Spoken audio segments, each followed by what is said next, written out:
There's a fish so long that a small car could fit inside it. Not metaphorically. Literally. Oarfish can grow to 26 feet, while some reach 36. A few reports, never confirmed, describe creatures over 50 feet long. And for the vast majority of recorded history, humans never knew it existed at all.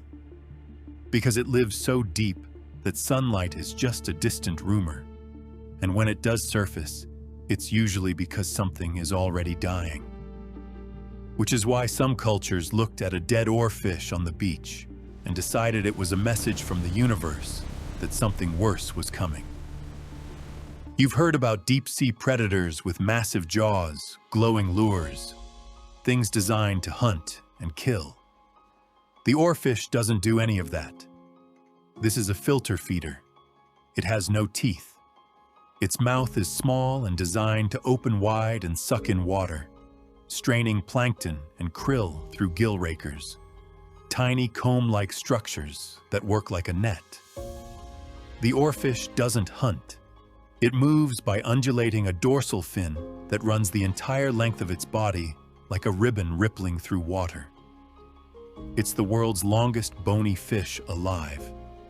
Its shape is ribbon-like, narrow from side to side, with a dorsal fin along its entire length and long oar-shaped pelvic fins.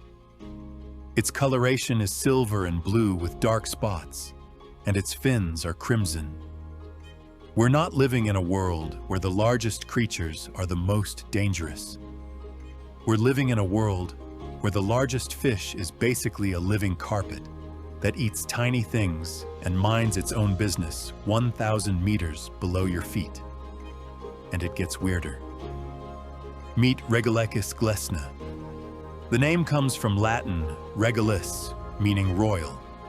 It's called the king of herrings, though nobody knows exactly why. Some say it's because of a crown-like crest at the front of its dorsal fin. Others think it was named for being spotted near herring schools, which fishermen thought it was leading. What we actually know is this. It's a ribbon. A living, swimming ribbon that can reach 26 feet easily, with credible records of 36 feet, and unconfirmed stories of 50-foot specimens found by fishermen who had no reason to lie. The oarfish spends almost its entire life in the mesopelagic zone, the twilight zone between 200 and 1,000 meters down. It's solitary. It's not aggressive. Remotely operated vehicles recorded individuals holding position in the water with minimal effort, swimming vertically or horizontally, undulating their dorsal fins while keeping their bodies nearly straight to reduce drag. The oarfish doesn't hunt prey. It drifts. It eats what comes to it, plankton, krill, small crustaceans, sometimes tiny squid. It conserves energy in an environment where finding food is harder than not finding it. The oarfish has no swim bladder, which means it can't use gas to control depth the way most fish do. It has to rely on its gelatinous body tissue to stay buoyant. It has massive eyes relative to its body size. Its organs are concentrated toward the head end, which might mean it can survive losing huge portions of its tail. But the strangest part? For most of human history, we only knew the oarfish from dead specimens or ones washed ashore. It wasn't until 2001 that a live oarfish was captured on film by the US Navy. We had no idea how it actually moved. We thought it rode itself using its pelvic fins, which is why it got the name oarfish. Then the footage showed the truth. It just undulates its dorsal fin like a wave moving through water. The oarfish was discovered in 1772. For almost 230 years after that, the only oarfish humans ever saw were dead ones or dying ones washed onto beaches.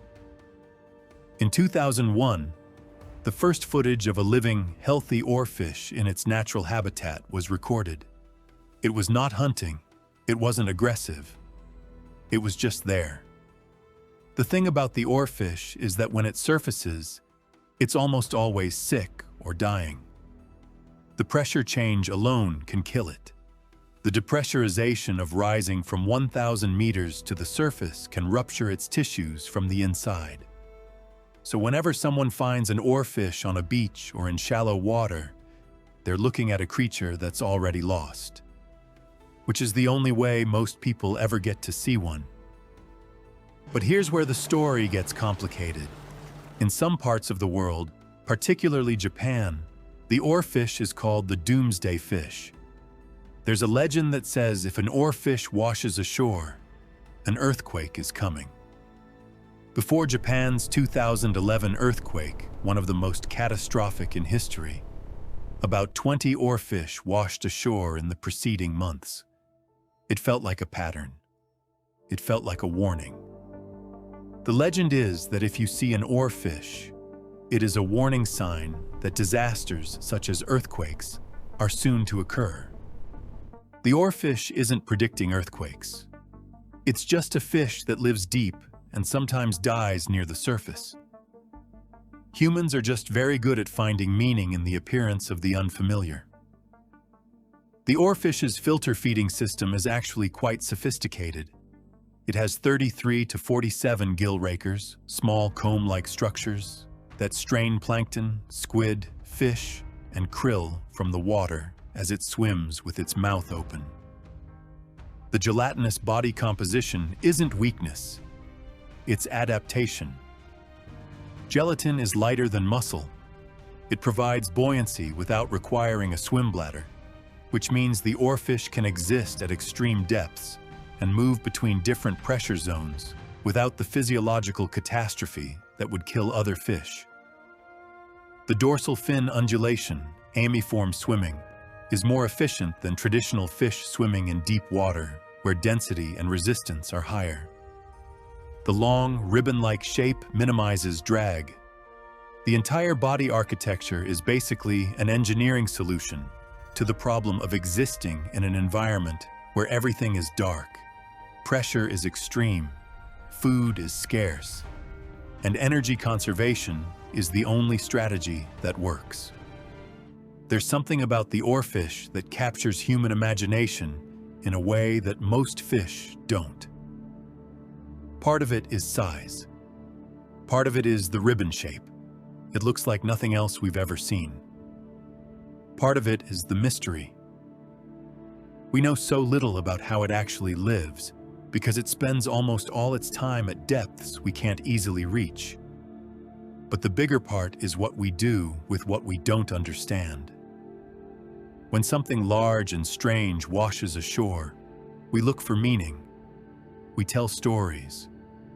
The oarfish became the Doomsday Fish, not because there's any real connection between oarfish sightings and earthquakes, but because humans are pattern-finding animals. We see coincidence and call it prophecy. The oarfish is just living its life, eating plankton, existing in a world we barely understand. It's not a harbinger nor a sign. It's just a fish that got sick and died in shallow water.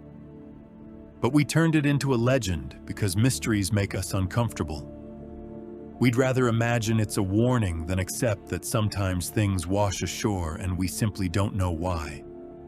But if the oarfish can exist for millions of years in the deep ocean without us knowing anything about it, if we only discovered how it actually swims within the last few decades, we have to ask what else is down there that we've completely misunderstood. What other creatures are we telling stories about that have nothing to do with reality? Because the Doomsday Fish teaches us something uncomfortable. That humans are very good at seeing what we expect to see, and very bad at accepting mystery for what it actually is. Just a fish. Just the deep and just a world that doesn't care whether we're watching.